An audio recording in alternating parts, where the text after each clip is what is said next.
حبايب قلب المو، صباح الفل عليكم. طبعا امبارح نزلنا الفيديو بتاع ملخص الماتش وقطعنا في اللعيبه وقطعنا في المدرب وعملنا اللي علينا، ولكن النهارده انا جايب رساله خاصه للمدير الرياضي لنادي الزمالك جون ادوارد. استاذ جون ادوارد، صدقني الرساله دي لمصلحتك انت اولا. احنا كجمهور نادي الزمالك كنا مرحبين جدا بالتجربه بتاعتك وما زلنا مرحبين بيها، وبرضه ما زلنا مش عايزين نخسرك كراجل مدير رياضي، لان بغض النظر عن الكوره والملعب والبطولات انت عملت حاجات تانية كتير كويسه. كفايه حاله الخصوصيه اللي بقت موجوده في الفريق واللي اتحرمنا منها على مدار سنين، ده بخلاف حته تنسيق رواتب اللعيبه وحل قضايا زي قضايا مثلا جوميز ومشلاك، بخلاف انك راجل عامل سكاوتنج وبتشتغل على قد اللي معاك، وخلصتنا من مشاكل الادارات السابقه اللي كانت بتجيب لعيبه وما تعرفش هتدفع لها مرتباتها اصلا ازاي. فانت عملت حاجات ايجابيه، وانت عملت حاجات ايجابيه كتير في نادي الزمالك احنا اتحرمنا منها على مدار سنين. عشان كده احنا في الوقت الحالي مش عايزين نخسرك. ليه انا بقول لك مش عايزين نخسرك؟ لان انت حاليا الامر الناهي داخل نادي الزمالك، فبالتالي اي حاجه هتحصل انت اللي هتبقى مسؤول عنها، ومفيش حد الجمهور هيحاسبه غيرك. انت بدأت الموسم وجبت لنا حوالي 10 11 صفقة، في منهم اللي فيه منه امل وفي منهم اللي في شنك، ولكن انا واحد من الناس ما اقدرش اقيم الصفقات دي في الوقت الحالي بسبب المدرب اللي انت جبته، لاني بصراحة مش عايز اظلم حد، لان حرفيا اكتر حاجة غلط اتعملت الفترة اللي فاتت هو اسناد المهمة ليانيك فيريرا. يانيك فيريرا اللي هو لا سي في ولا اسم، ولكن قلنا هنجرب معاه، ولكن اللي شفناه على مدار الخمس مطوشة اللي فاتوا ان يانيك فيريرا خبرته صفر. يانيك فيريرا مش قادر يتعامل مع هذا الكم من اللعيبة اللي انت جبته له. يانيك فيريرا اللي الماتش اللي فات طالع بيقول على مهاجم الفريق ملوش مكان عندي، في تصريح ما يتقالش من عيل صغير، ولكن وقتها ما رضناش نعلق عليه وما رضناش نتكلم عشان خاطر حته الدعم. ولكن انا لو هدعم دعم مطلق في الغلط فمش هرجع اضرب حد بالجزمه غير نفسي، فمش عيب انك تغلط، ووارد انه يحصل غلط. وانا عارف ان الدنيا معاك ماديا مع حته اختيار المدرب ما كانتش احسن حاجه، بس صدقني بالوضع ده احنا كنا ابقينا على الكابتن ايمن الرمادي احسن. كابتن ايمن الرمادي اللي قافل معاك الدوري الموسم اللي فات باسلوب كويس، وخد معاك كاس مصر من بطل افريقيا، وعمل كل ده بسكواد قليل ومن غير اللعيبه اللي احنا جبناها كلها. فصدقني لازم تصلح الغلط ده قبل فوات الاوان. حته الصفقات وارد جدا ان انت لما تجيب 10 12 صفقه يطلع منهم الحلو ويطلع منهم الفشنك، انما صدقني الحاجه اللي ملهاش علاج هي حته المدرب.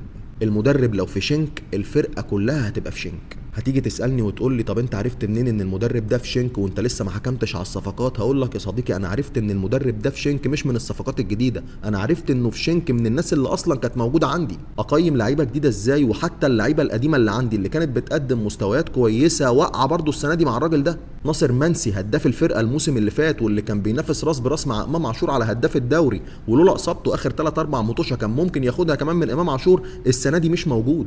الكلام ده كله حصل في شهرين 3 مع الراجل ده. عمر جابر اللي مقضي اخر موسمين مع نادي الزمالك تقريبا هما افضل موسمين في تاريخه، السنه دي عمر جابر زيرو.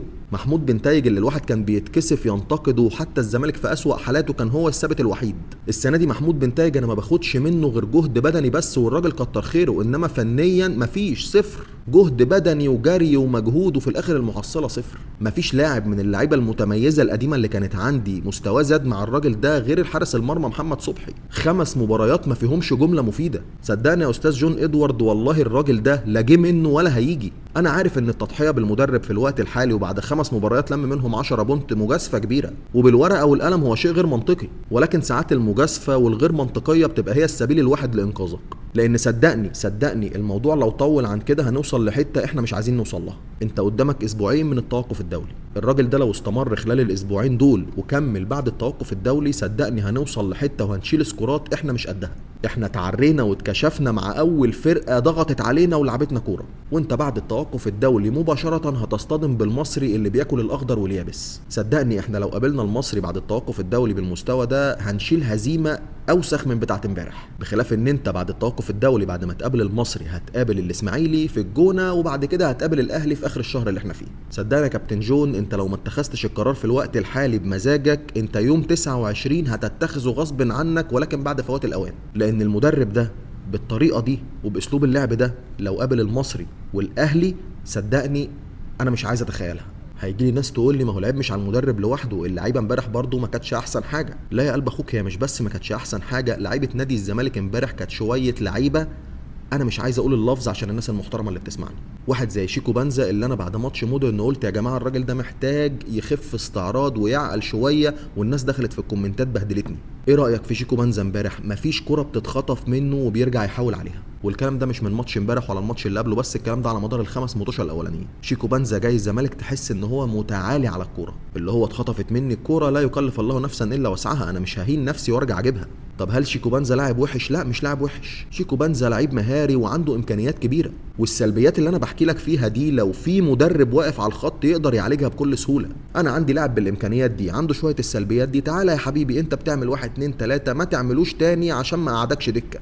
انا هو لا راجل مدرب ولا راجل مدير فني، وبقول لك الحل بكل بساطه. ناصر ماهر اللاعب رقم 10 بتاعي اللي المفروض يوزع لي اللعب في الثلث الامامي بيلعب لنفسه، الراجل مش شايف غير نفسه في الملعب، ومع ذلك المدير الفني بره ما بيقولوش ثلث الثلاثه كام. عندي الناحيه الثانيه لاعب اسمه خوان الفينا عمال يحارب لوحده، كده اصلا ما فيش لعب جماعي، الراجل بيحاول يعتمد على امكانياته الفرديه، الراجل عمال يتضرب ويقع ويقوم ويتضرب ويقع ويقوم، اللعيب الوحيد في الملعب اللي عنده دم. امبارح المدرب بيتخذ قرار هو الاغرب في تاريخ نادي الزمالك، وهو لعب سيف جعفر في المركز 6. يا راجل ده عبد الله السعيد صعب عليا الشوط الاولاني، عبد الله السعيد ابو 40 سنه اللي المفروض اصلا يلعب بالعقل والشوكه والسكينه عمال يجري ورا مهاجمين وادي دجله بسبب ان سيف جعفر ما بيقومش بادواره، واصبح عبد الله السعيد لا قادر يقوم بالادوار الدفاعيه كما ينبغي ان يكون، ولا حتى عارف يقوم بادوار الهجوميه اللي هي مطلوبه منه. ده بخلاف ان بعد 5 ماتش فيها رجاله وعدم انسجام مش طبيعي في الفرقه. انا ما عنديش مشكله ان انا اخدها واحده واحده والانسجام يجي مع الوقت، بس على الاقل يبقى عندي تطور نسبي ما بين ماتش والتاني، انما العب ماتش في التاني في التالت في الرابع واتفاجئ في الخامس انه اسوأ من الاربعه اللي قبله. فصدقني اتخاذ قرار بتكمله الراجل ده او بتجديد الثقه فيه هياخد من رصيدك انت ككابتن جون ادوارد المدير الرياضي اللي احنا نفسنا كزملكاويه مش عايزين نخسره. اتمنى من الله ان الكلمتين يوصلوا لك وتفكر فيهم، والله المستعان والله ولي التوفيق.